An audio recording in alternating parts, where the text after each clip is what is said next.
براہ راست لیے چلیں گے اسلام آباد لیگی نائب صدر مریم نواز میڈیا سے گفتگو کر رہی ہیں. میں جو آپ نے سوال کیا، تھینک یو. میں یہ سمجھتی ہوں کہ جب حکومتیں جاتی ہیں، رخصت ہوتی ہیں، تو وہ بڑی خوشی خوشی اگر کچھ کیا ہوتا ہے، کچھ پرفارم کیا ہوتا ہے، تو وہ عوام کو یہ بتاتی ہیں، اپنے پروجیکٹس گنواتی ہیں، اپنی پرفارمنس بتاتی ہیں. لیکن یہ حکومت جو 4 سال کی حکومت تھی، عمران خان جس کو چلا رہا تھا، اس حکومت نے جب چلی گئی تو انہوں نے عوام کو یہ بتایا، ان کے منسٹرز نے، جو ان کے انٹیریئر منسٹر ہیں انہوں نے، اور جو بار بار ان کے وزرائے خزانہ جو تبدیل ہوتے رہے، انہوں نے عوام کو کیا بتایا؟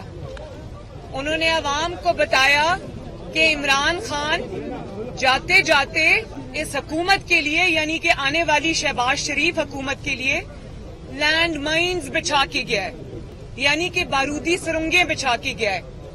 اب بارودی سرنگیں کیا ہیں؟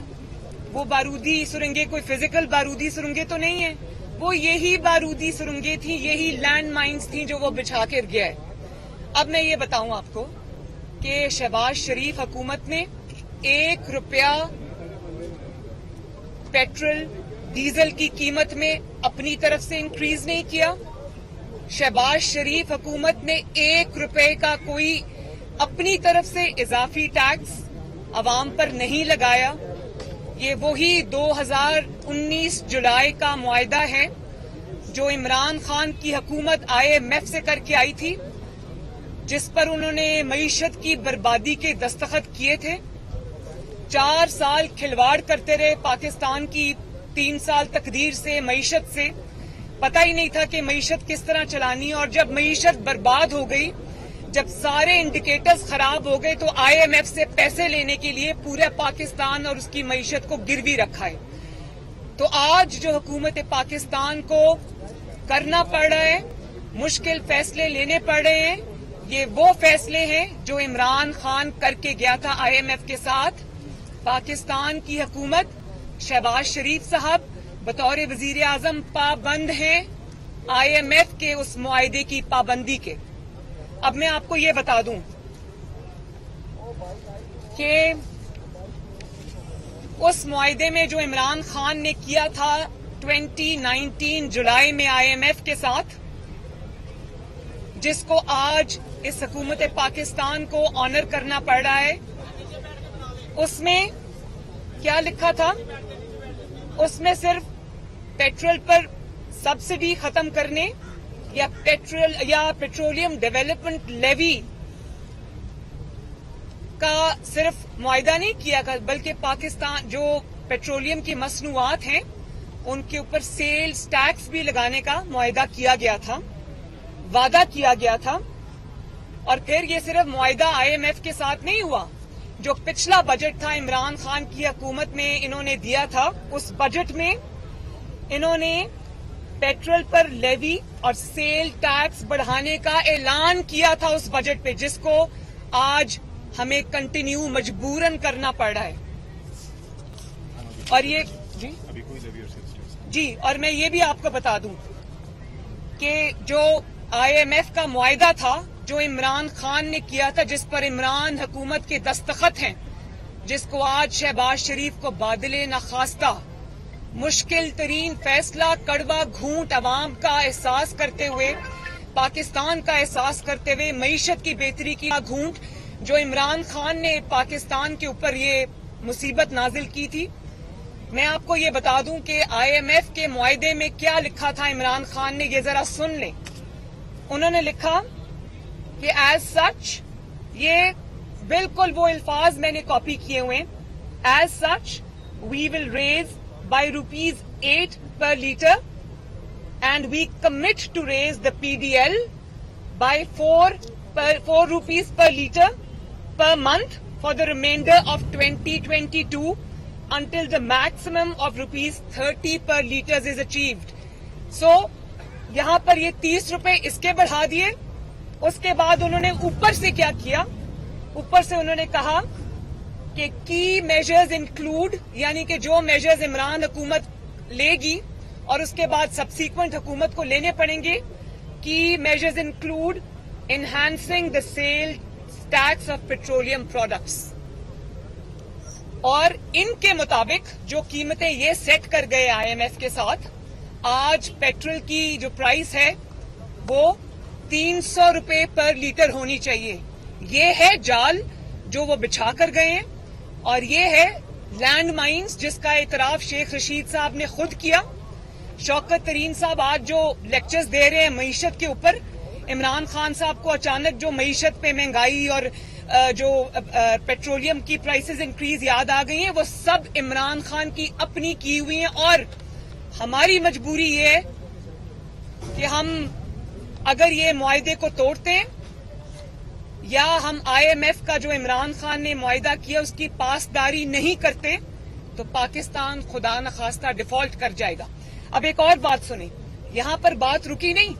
جب عمران خان صاحب کو پتا چلا کہ ان کی حکومت جانے والی ہے اور ووٹ آف نو کانفیڈنس کامیاب ہونے والا ہے, ان کے اپنے لوگ ان کو چھوڑ کے جانے والے ہیں اور مان نہیں رہے, تو انہوں نے جاتے ہوئے پاکستان کے اوپر ایک ایسا وار کیا جس سے سنبھلتے سنبھلتے جائیں گے, اگر سال نہیں تو. جاتے جاتے انہوں نے جو تباہی مچائی, انہوں نے پیٹرولیم کی پرائسز نیچے گرا دی, انہوں نے پیٹرول اور ڈیزل کی پرائسز کم کر دی, یہ جانتے ہوئے بھی کہ معیشت اس کی متحمل نہیں ہو سکتی, پاکستان اس کا بوجھ نہیں اٹھا سکتا. لیکن ان کا خیال یہ تھا کہ نہ میں کھیلوں گا نہ اگلی حکومت کو کچھ کرنے دوں گا, جاؤں گا تو پاکستان کو ساتھ لے کے جاؤں گا, اگلی حکومت کے لیے بربادی کر کے جاؤں گا. لیکن میں یہ بتا دوں کہ یہ حکومت کی بربادی نہیں ہے.